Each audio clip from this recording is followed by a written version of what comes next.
তারেক রহমানের সার্বক্ষণিক তত্ত্বাবধানে ওনার গঠিত চিকিৎসার জন্য গঠিত মেডিকেল বোর্ডের সকল সদস্যরা দেশনেত্রী বেগম খালেদা জিয়ার সুচিকিৎসা নিশ্চিত করার জন্য দিবারাত্রি সবসময় অত্যন্ত সজাগ এবং দায়িত্বশীল ভাবে তাদের প্রফেশনাল দায়িত্ব পালন করছেন। যেহেতু এই মেডিকেল বোর্ডে বাংলাদেশের বাইরেও ইউকে, ইউনাইটেড কিংডম এবং ইউএসএ অর্থাৎ জন হপকিন্স এবং মাউন্ট সিনাই হসপিটাল এবং সেই সাথে অস্ট্রেলিয়ারও চিকিৎসকরা সংযুক্ত, সেজন্যই আমাদের এই টাইম ডিফারেন্সের জন্য আপনার মেডিকেল বোর্ডগুলো সাধারণত রাত্রিবেলায় করতে হয়, যাতে আবার খেয়াল রাখতে হয় যাতে অস্ট্রেলিয়ার জন্য খুব গভীর রাত্র না হয়। সব কিছু মিলিয়ে চিকিৎসকরা অত্যন্ত নিষ্ঠার সঙ্গে আমাদের দেশের এবং দেশের বাইরের যে চিকিৎসকরা রয়েছেন, সর্বোপরি দেশনেত্রী বেগম খালেদা জিয়ার নিকট আত্মীয়, বিশেষ করে ওনার পুত্রবধূ ডক্টর জুবাইদা রহমান, উনি সার্বক্ষণিকভাবে ওনার চিকিৎসার ব্যাপারে তদারকি করছেন এবং ওনার ছোট ছেলের বউ অর্থাৎ মরহুম আরাফাত রহমান কুকুর সহধর্মিণী সৈয়দা শামেলা রহমান এবং শামীম ইস্কান্দার ওনার ম্যাডামের বোন সহ সকলেই এই চিকিৎসার ব্যাপারে সার্বক্ষণিকভাবে দলের বাইরেও ওনারা এটার ব্যাপারে সবসময় যোগাযোগ রক্ষা করে চলেছেন। দলের মহাসচিব সহ জাতীয় স্থায়ী কমিটি এবং সর্বোচ্চ পর্যায়ের সকল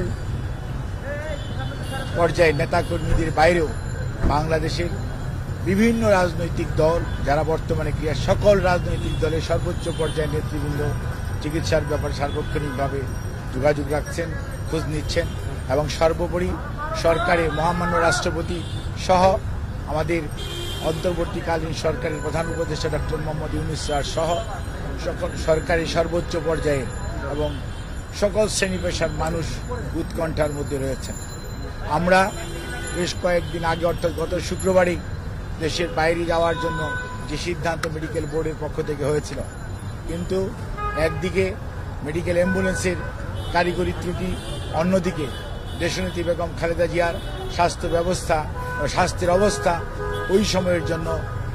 এয়ার অ্যাম্বুলেন্সের জন্য ফ্লাই করার উপযুক্ত না থাকার কারণে সেই সময় আমরা ওনাকে দেশের বাইরে স্থানান্তর করতে পারিনি। কিন্তু ওনার চিকিৎসার জন্য গঠিত মেডিকেল বোর্ড তারা দেশ এবং দেশের বাইরে থেকে সার্বক্ষণিকভাবে এই যাতে ওনার স্বাস্থ্যের উন্নতি হয় সেজন্যই ওনারা ওনাদের পরামর্শ দিয়েছেন এবং আমাদের মেডিকেল বোর্ডের সদস্যরা যারা এখানে আছেন তারা সবাই সেইটি বাস্তবায়নের জন্য সবসময় চেষ্টা করছেন এবং সেই লক্ষ্যেই আমরা এগিয়ে যাচ্ছি যাতে সর্বোত্তম সেবা ওনার জন্য নিশ্চিত করা যায় এবং পৃথিবীর মধ্যে যাতে ভালো চিকিৎসা সেটি উনি পেতে পারেন, সেই জন্য এখানে রেখেও সকল পর্যায়ের চিকিৎসকদের দেশে বিদেশের তাদের পরামর্শক্রমে ওনার চিকিৎসা অব্যাহত রয়েছে এবং আমরা খুবই আশাবাদী, মেডিকেল বোর্ডের সম্মানিত সকল সদস্যরাও আশাবাদী যে ওনার সুচিকিৎসা নিশ্চিত করা যাবে এবং পরবর্তীতে হয়তো ওনাকে যে কোনো সময়ে প্রয়োজনে দেশের বাইরেও নিয়ে যাওয়া হতে পারে। এখনও এই জিনিসটি এই পর্যায়েই আপনাদের মাধ্যমে বলার সময় আসে নাই, কারণ একবার আমরা কথা বলেছিলাম, কিন্তু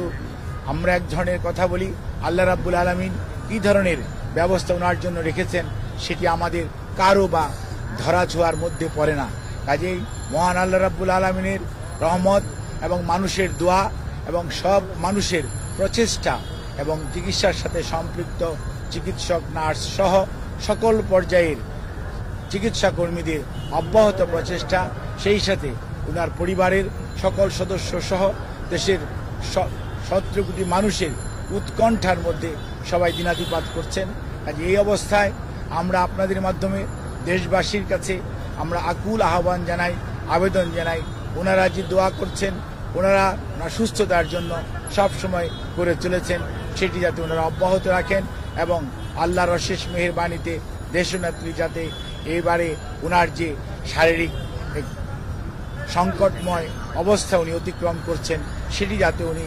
সফলভাবে আল্লাহর রহমতে অতিক্রম করতে পারে, সেই জন্য আমরা সবার কাছে সহযোগিতা চাই। আপনাদের সবাইকে অনেক অনেক ধন্যবাদ। আল্লাহ হাফিজ।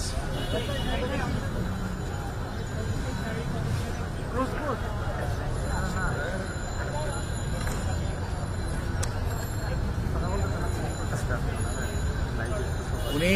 আপনাদেরকে মাধ্যমে আরো একটি কথা বলতে চাই, অনেক সোশ্যাল মিডিয়াতে বিভিন্ন ধরনের কথা বলেন, কিন্তু আমরা আপনাদের মাধ্যমে বিনীতভাবে অনুরোধ করতে চাই, উনার মতো এমন একজন নেত্রীর প্রতি মানুষের স্বাস্থ্য ব্যবস্থার স্বাস্থ্য সম্পর্কে জানার আগ্রহ মানুষের থাকাটাই স্বাভাবিক, কিন্তু কোনো অবস্থাতেই আমরা যাতে আমাদের আবেগ বা অনুভূতি প্রকাশ করতে যে অতিরিক্ত প্রকাশ না করে মানুষের মধ্যে বিভ্রান্তি সৃষ্টি না করে, সে লক্ষ্যে আমরা বলতে চাই উনি আইসিইউতে উনি চিকিৎসাধীন আছেন এবং উনি সর্বোচ্চ চিকিৎসা ব্যবস্থার সর্বোচ্চ পর্যায়ে একটি সংকটাপন্ন মানুষের জন্য যেটি প্রয়োজন সেই চিকিৎসার মধ্যেই উনি আছেন এবং উনি চিকিৎসাধীন আছেন। এটি নিয়ে কোনো অবস্থাতেই কোনো গুজবে কান না দেওয়ার জন্য আমি আপনাদের মাধ্যমে সকলের প্রতি বিনীত অনুরোধ জানাচ্ছি। ধন্যবাদ।